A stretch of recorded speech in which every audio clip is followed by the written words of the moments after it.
My son roasted my husband in front of everyone at his own wedding. What he didn't know is that the embarrassing stepdad he clowned on.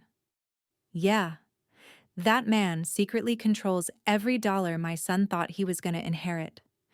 My name is Evelyn. I'm 56 years old. I've survived a cheating ex, single motherhood, and 2 decades of being underestimated. So when my son tried to turn my husband into a joke, I turned the whole family script upside down. Stay right here, because when he finds out what I changed in the will, that wedding speech stops being funny real fast. Before we continue, please subscribe to the channel and let us know where you're listening from in the comments. The words felt automatic coming out of my mouth. The polished intro I give at the start of every story, but even as I said them, my mind was still back in that room. The glasses were still clinking when my son raised his. Champagne shimmered under the string lights. We were deep into the reception, past the tears, the vows, the slow dances. And then he stood, my only son, groomed, golden, confident. His chair scraped softly against the floor as he rose, a small sound that somehow pulled every eye at our table in his direction. I smiled. Of course I did. This was supposed to be the moment that tied our family together. I could feel my cheeks stretching into that proud, careful smile mothers wear at weddings, the one that says, I am fine, I am happy, everything is exactly how it should be. The DJ lowered the volume. Phones came out. People turned their chairs toward him like it was a show. Screens glowed to life as people lifted their phones, angling for the best shot, already deciding what pieces of this moment they would keep and replay later. Son, I guess I should say something about the groom. He grinned, but not the way he used to grin when he was little and proud. No. This grin had a sharpness to it, like he was about to be clever. I watched his fingers tighten just a little around the stem of his glass, the only hint of nerves, and I heard my own heartbeat getting louder in my ears as the room leaned toward him. Son. Even if he's a little embarrassing. The word embarrassing floated out lightly, almost playfully, but it landed between us with real weight. Laughter.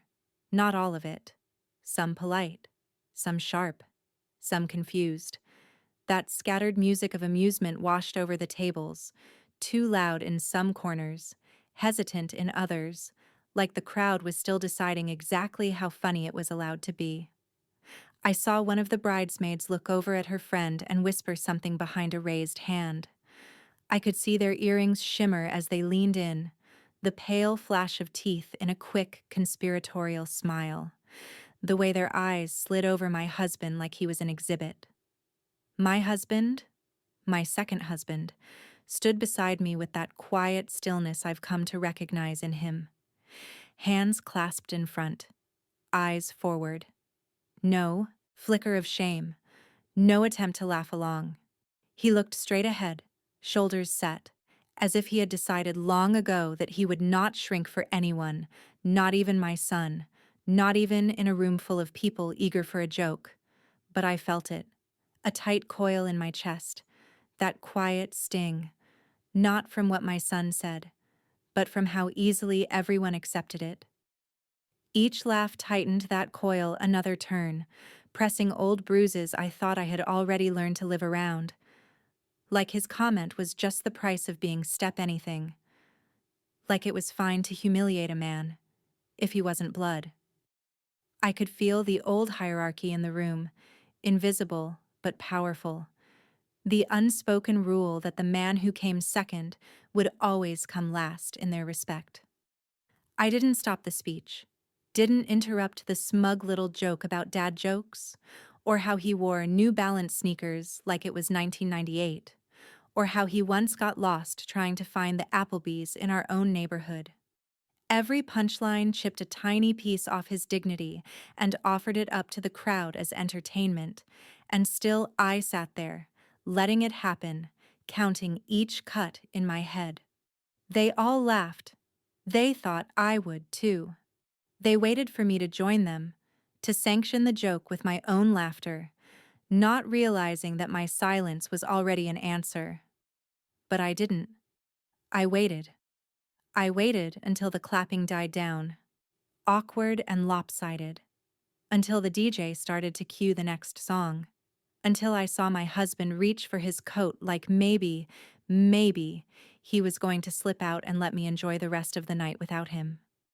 Inside, something old and steady was rising, the same steel that had carried me through court dates and midnight shifts and long, ugly phone calls with creditors.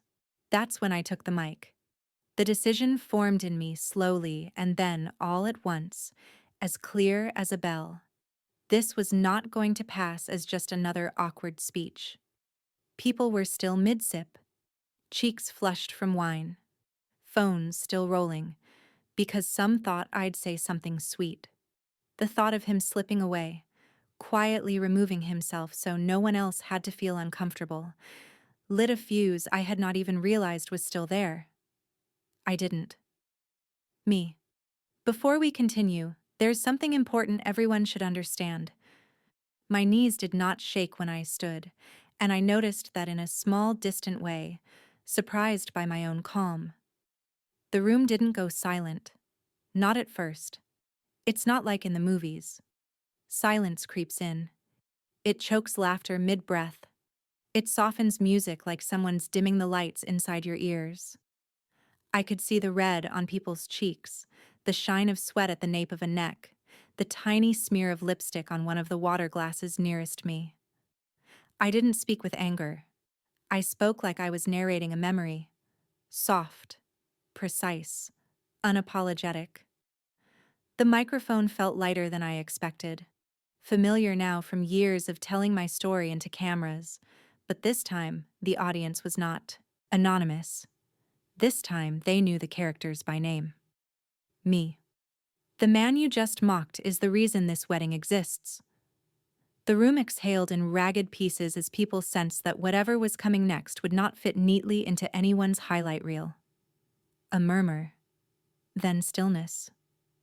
A few heads tilted, the way people do when they suddenly realize a story might be about them after all. Me. When their father left, he didn't just walk out on me. He left a mortgage, medical bills, 2 kids, and a car note in my name. The air itself felt heavier, as if every molecule had leaned in closer to listen. I heard myself say it like I was back in that kitchen, 30-something and scared, staring at a pile of papers with his name at the top and my signature at the bottom. I didn't blink. I didn't look at my son. Not yet. I fixed my eyes on a spot just over the crowd instead, the way you do when you refuse to be pulled into anyone else's expression. Me. This man paid off that mortgage. He paid for your out-of-state tuition, Jacob. He taught your sister how to drive. He taught me how to trust someone again. Saying it all out loud in front of him felt like pulling back a curtain that had been hanging across our history, inviting everyone to finally look at the whole picture. A few phones dropped. I could see the change happening, like watching someone realize they're in the wrong house. The smiles slipped from faces in slow motion, replaced by something sober and searching as people began quietly accounting for what they had just learned. Me. So the next time you call him embarrassing, I hope you remember. He's the reason you had a bed. He's the reason you had braces, Christmas gifts, and a father figure when yours disappeared. The word father hung between us, stripped of sentiment, reduced to the plain fact of who had shown up and who had not. I paused, not to gather my thoughts, to let them breathe. I wanted the truth to stretch out and settle over every table, to sit there with them the way unpaid bills had once sat with me, impossible to ignore. Me. And while we're being honest, this wedding, the venue, the catering, even the champagne in your hand, paid for by the same man you just tried to laugh off. I let my gaze drift across the room for the first time, letting them all feel the weight of being seen inside the story instead of watching from a safe distance. I looked at my son then, really looked, His eyes were glossy now, and for a moment I caught a flicker of the boy who used to run to the door when my first husband's car pulled into the driveway, before he learned that people could leave and mean it. His face wasn't smug anymore. It was frozen, mouth parted like maybe he wanted to interrupt, but didn't know how to start. His throat bobbed once as he swallowed, and he looked smaller somehow, as if the suit he had been so proud of a few hours earlier no longer fit quite right. Me. So let's toast to the groom again. Not because he's perfect, but because he stood up when someone else ran away. The word ran away echoed quietly in my own head, not with anger anymore, but with the clean, simple recognition of what had actually happened all those years ago. I set the mic down. Not dropped, not dramatic, just placed it. Quietly. The soft click of plastic against linen sounded louder than the music had all night. The DJ didn't play the next song. Nobody clapped. They didn't need to. Even the chandeliers seemed to hold their breath, crystals still and silent above us.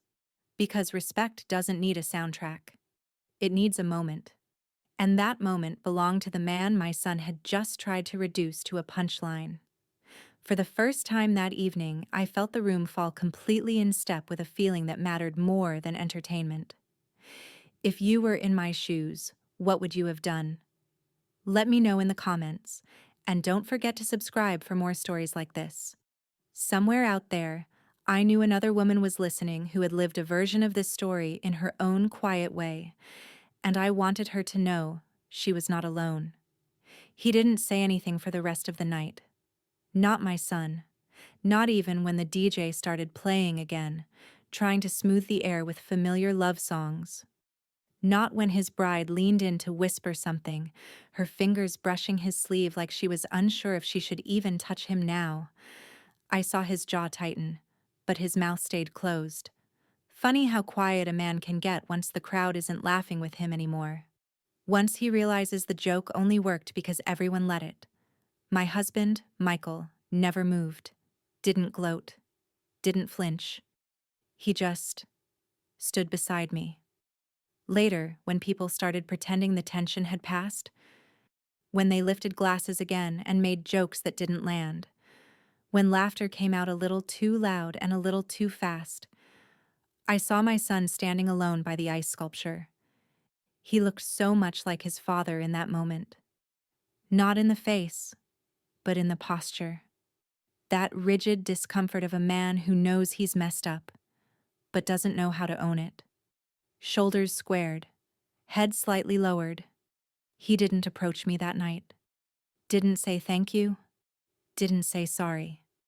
Didn't even try to meet my eyes when I walked past to grab my purse. But he didn't speak to Michael either.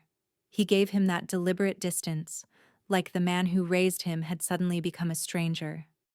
We left before the cake was cut, before the posed photos with forced smiles and frosting on plates. I didn't need another photo in the album of me pretending everything was fine.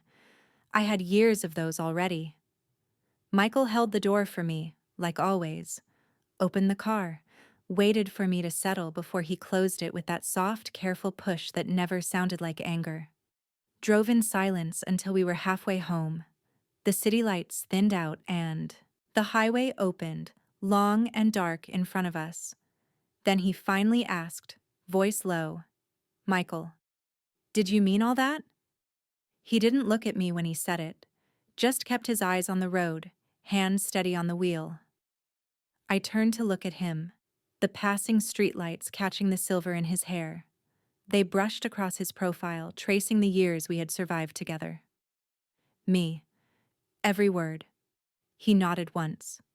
Just once. And that was it. That was the most emotion he showed. Because Michael was never the kind of man who needed applause. He just needed to be seen. And I saw him. Back when we met, I was working overtime at a call center in Chattanooga. Rows of cheap desks, ringing phones, the same scripted greeting worn thin in my mouth. My ex had been gone 2 years by then. No child support, No birthday calls. Just late notices in my name and kids who had learned to stop asking when he was coming. It was Michael who fixed our broken fence the first week we moved in next door. He knocked lightly, toolbox in hand, and asked if he could help before the loose board fell and the dog got out. He just measured, hammered, nodded once when he was done, and said to holler if anything else needed fixing. Michael, who drove my daughter to urgent care when I was stuck in traffic. She had cut her hand on a can while trying to help me make dinner. By the time she ran next door, there was blood on her wrist and panic in her voice. He grabbed his keys, wrapped her hand in a clean towel, and got her into the car before he even texted me. When I arrived, he was sitting beside her in the waiting room, calm and steady, like he had always been there. Michael, who sat in the bleachers at every game, even when Jacob didn't look his way once. Other dads came and went. Michael stayed. He clapped when Jacob scored. He clapped when he missed. He was there when our boy looked up, even if Jacob never admitted he noticed. He showed up when it was inconvenient. That's what stuck with me. Not the flowers on holidays or the occasional dinner out. The small, boring, dependable things. He wasn't loud about it. He just kept showing up. And now, 20 years later, my son tried to turn him into a joke, tried to reduce decades of quiet effort to one cheap line that sounded clever over champagne. The next morning, Jacob texted me. My phone buzzed while Michael moved quietly in the kitchen, making coffee like he always did. No apology. Just, "Son, can we talk?" 3 little words on a bright screen. No ownership, no reflection. Just an invitation for me to come clean up the mess. I ignored it, not out of spite, out of necessity. I knew if I answered too soon, I would slip back into my old habit of cushioning every consequence for my son. Sometimes, silence is the only language a grown man understands.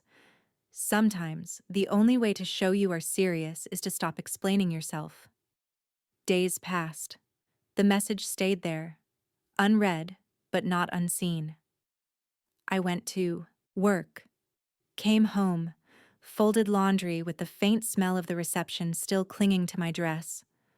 Life kept moving, even with that small weight humming in my pocket. Then a certified letter arrived.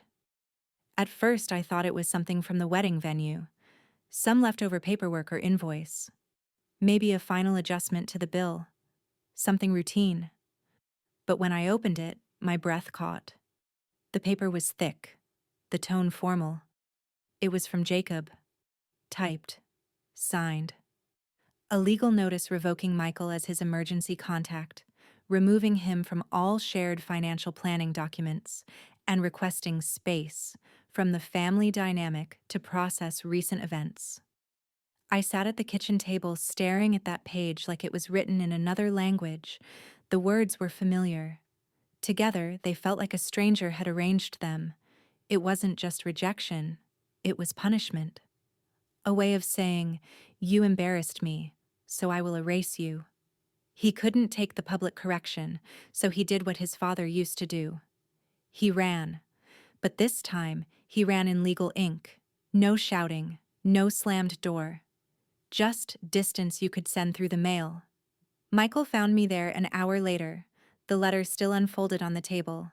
The clock ticked above us, too loud for such a small kitchen. My coffee had gone cold beside my hand. He didn't ask what it said. He pulled up a chair, sat across from me, and waited. Me. "He's trying to erase you." The words landed between us like something heavy we both recognized. Michael looked at me, steady. Michael. He never saw me in the first place. That hurt, because it was true. Because I could see every moment when Jacob had looked through him instead of at him, even while living under the roof Michael paid for.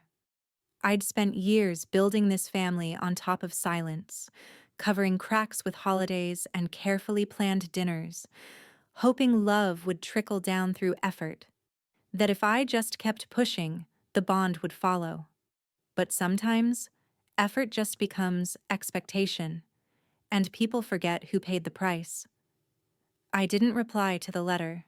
There was nothing in it that needed my agreement. But I did something better.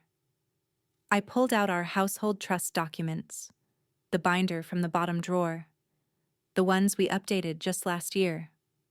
Michael's name, everywhere. Power of attorney, medical directive, primary on everything. All the quiet lines that decide who stands where when life falls apart. Jacob had no idea that the same embarrassing man he dismissed had control over the family trust, the one we'd built for future generations, the one he was counting on without ever having to say it. Not out of greed, but out of assumption. He assumed blood gave him permanent access. He assumed step meant temporary. He assumed the paperwork would never change, no matter how he acted. And I was done living under assumptions. So I made one quiet change. No big fight. No dramatic speech. I called our estate lawyer, explained the situation in a calm, even voice, signed one more paper, moved Jacob's share into a conditional account, based on his behavior toward the trustee. The trustee being Michael. If he couldn't treat the man with respect, he wouldn't get $1. Not as revenge, as reality. I wanted the structure of our future to match the truth of our past, to put on paper what had already been proven in 100 quiet ways, so that one day, if Jacob ever asked how things ended up this way, the answer would be simple. This is where your choices led. No need for revenge, just consequences, the kind that finally connect choices to outcomes. If you were in my shoes, what would you have done? Let me know in the comments. And don't forget to subscribe for more stories like this. The call from the lawyer came 2 weeks later on a Tuesday morning while I was folding towels that still smelled like lemon detergent. The dryer was still humming in the background, warm air seeping into the hallway, turning the house into this soft little cocoon of ordinary life. Sunlight slid in through the kitchen window in a narrow golden stripe, catching dust in the air and the neat little stacks of clean fabric on the table. Ordinary moments have a way of carrying extraordinary consequences. They sneak up on you in the middle of chores, in between loads of laundry and grocery lists. 1 second, you're just living. The next, you're standing at the edge of a decision you can't take back. He spoke carefully, like he knew this wasn't just paperwork. Lawyer. Everything is finalized. The amendments are filed with the county clerk. The trust now reflects your instructions. I pressed the phone tighter to my ear, listening not just to his words, but to the quiet behind them. No judgment, no questions, just confirmation. The kind of silence that says, "This is done. This is real." I thanked him and hung up. My hands didn't shake. That surprised me. For years, I thought strength would feel louder, like a door slam, like raised voices, like someone finally winning an argument. That was the version I'd seen growing up. That was the version I'd survived in my first marriage. But real strength feels quiet. It feels like choosing not to explain yourself anymore. It feels like taking a breath and knowing you don't owe anyone your justifications. It feels like standing inside a decision and knowing you don't have to defend it to anyone who didn't live through what you did. I laid the phone down on the counter and picked up another towel. Fold. Smooth. Stack. Life didn't pause just because a line on a legal document had shifted the ground beneath our family. The dryer buzzed its completion tone.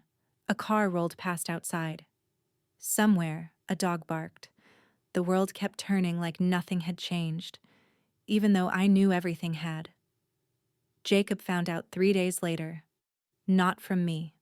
From his own attorney. That was important to me. Wasn't going to be the messenger for his consequences. I had delivered enough news, softened enough blows, explained enough decisions for one lifetime. He showed up at our house just before dusk, The sky over the Tennessee hills turning that bruised purple that always makes me think of endings. The trees were black silhouettes against the fading light, and the air had that damp, early evening cool to it, smelling faintly of cut grass and distant rain. His truck door slammed harder than necessary, echoing across the driveway like a warning shot. Tires crunched gravel, then silence, then the heavy rhythm of his footsteps on the front steps. He didn't knock, just walked in like he still belonged to a version of this home that no longer existed. His boots tracked a bit of dust across the mat, the same path he'd taken 1,000 times as a teenager, stomping in like the world owed him whatever waited inside. "Son, what did you do?" His voice cracked on the last word. "I was at the kitchen counter slicing apples for a pie I might not even bake." The peels curled in long red ribbons onto the cutting board, the knife moving in a steady rhythm I refused to break just because he had arrived in a storm. The kitchen smelled like cinnamon and sugar and something older. Memory, maybe. Michael sat at the table reading the paper, glasses low on his nose, a mug of coffee cooling by his elbow. His posture was relaxed, but I knew him well enough to see the alertness in the way his hand rested near the edge of the table, ready to anchor us if things tipped too far. I didn't look up right away. That was new for me. The old version of me would have snapped my head up, rushed to soothe, to explain, to fix. Me. I corrected an assumption. The words came out calm, simple, like I was describing the weather. Jacob scoffed, a harsh sound that bounced off the cabinets. He turned to Michael, eyes sharp, shoulders squared like he was stepping into a fight he thought he could still win. "Son, you think you won?" Michael folded the paper slowly. He took his time, lining up the edges, setting it down next to his mug. Only then did he look up. "Michael, this was never a competition." His voice was low even, no bite, no gloating, just truth. That's when it hit Jacob. Not anger, not entitlement. Fear. I could see it land in his eyes. The calculation. The realization. He finally saw it. That respect isn't automatic. That love doesn't mean immunity. That the world outside his childhood had rules he wasn't exempt from. He took a breath, trying to soften his tone, shifting his strategy the way his father used to when charm didn't work. "Son, Mom, he's manipulating you." His voice softened, desperate now. Less accusation, more plea. I could hear the boy in him reaching for the version of me who used to rush in and fix everything. I set the knife down. The blade clicked against the counter, the sound sharp and clean. "Me. No. He protected this family when you were too young to notice, and I protected it when you were too grown to care." I let that hang between us. Years of unpaid emotional debt summed up in one sentence. I watched it register in his face, the way his mouth tightened, the way his eyes flicked away for a second like the floor had shifted beneath him. Jacob laughed once. Too loud, too fast, the kind of laugh people use when they're cornered, when they need the sound to cover the panic. "Son, so what? You're cutting me off?" He wanted a villain. He wanted a simple story where I had turned on him without warning. A story where he was blindsided, not responsible. I met his eyes. Not with rage, with clarity. "Me. I didn't ruin you. I just stopped protecting you from consequences." He blinked, and for a second I could see the little boy who used to hide behind my legs at the doctor's office, wanting me to speak for him. The boy who had clung to my hand when they gave him shots, who had looked up at me with tears in his eyes, trusting that I would make the hurt make sense. Somewhere along the line, that boy had grown into a man who still expected the same, who expected me to stand between him and any discomfort his own choices created. Silence filled the room. The refrigerator hummed. A car passed outside, tires whispering over the pavement. The clock on the wall ticked steadily, like it was counting the seconds of this version of our relationship closing. Son, you chose him over me? That line, the one mothers are trained to fear, the one society uses like a chain. I felt it land in my chest, but it didn't knock me over this time, because I had already lived through the worst version of that accusation in my own head. Me. No. I chose truth over comfort. Truth that Michael had been there. Truth that Jacob had taken that for granted. Truth that love without boundaries turns into entitlement. Truth that I was allowed to protect the man who had protected us, even if my own son didn't like it. His face tightened, like he'd bitten something bitter. His hands flexed at his sides, then stilled. He looked at Michael again, one last glare that didn't land the way he wanted it to. There was no apology in it. But there was something else now. Awareness, maybe, or the uncomfortable sting of seeing the full shape of another man's contribution. He left without another word. This time he didn't slam the door. He closed it carefully, almost absent-mindedly, like his body hadn't caught up to his anger yet. The latch clicked softly, and then the house exhaled. The quiet that followed wasn't empty. It was full. Full of every choice that had led us here. Full of every moment I had swallowed my hurt for the sake of peace. Full of the knowledge that I had finally picked something different. Michael reached for my hand after. Just once. His fingers brushed mine and then wrapped around them, warm and solid. No. Speech. No victory lap. No, I told you so. Just that simple, steady touch, like a reminder that I wasn't standing alone in the mess.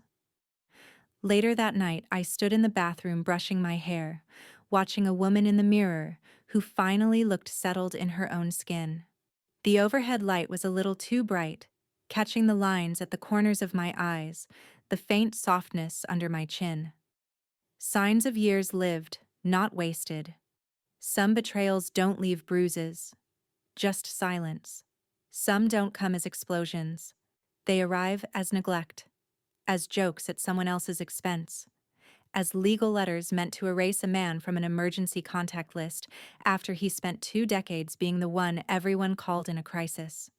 Sometimes it's not what people take from you, it's what they refuse to acknowledge they were given.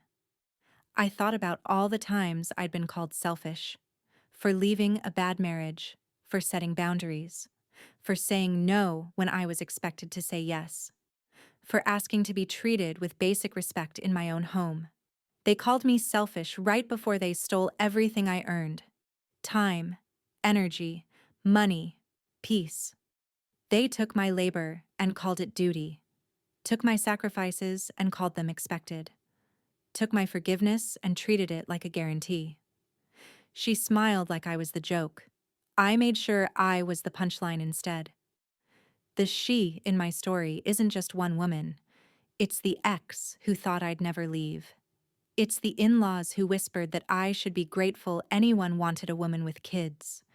It's the coworker who rolled her eyes when I said I was updating my will to protect the man who had actually shown up. It's every person who underestimated me, who thought I would keep choosing harmony over honesty forever. My son may never forgive me. He may hold on to that sentence, "You chose him over me," like a shield. He may keep that narrative alive in his head for years, telling anyone who will listen that his mother turned against her own blood. He may tell that story at parties, in therapy, around kitchen tables I'll never sit at. He may leave out the part where another man paid his tuition, where another man bought his cleats, where another man drove him to practices and sat in the bleachers long after his own energy was gone.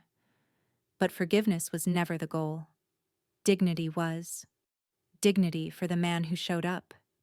Dignity for the woman who survived. Dignity for the version of me who used to cry quietly in the car after everyone else went to bed, wondering if she was asking for too much by wanting to be respected in her own home. Dignity for the mother who finally realized that loving her child did not mean accepting his disrespect. I turned off the bathroom light and stepped into the dim hallway, the house wrapped in that soft, familiar darkness that had seen us through so many seasons. The floor creaked in the same places it always had. Somewhere down the hall, Michael was already in bed, his steady presence as sure as the walls around us. For the first time in a long time, I felt like the ground under my feet was mine. If this story struck a chord, hit like, subscribe, and tell me what you think in the comments.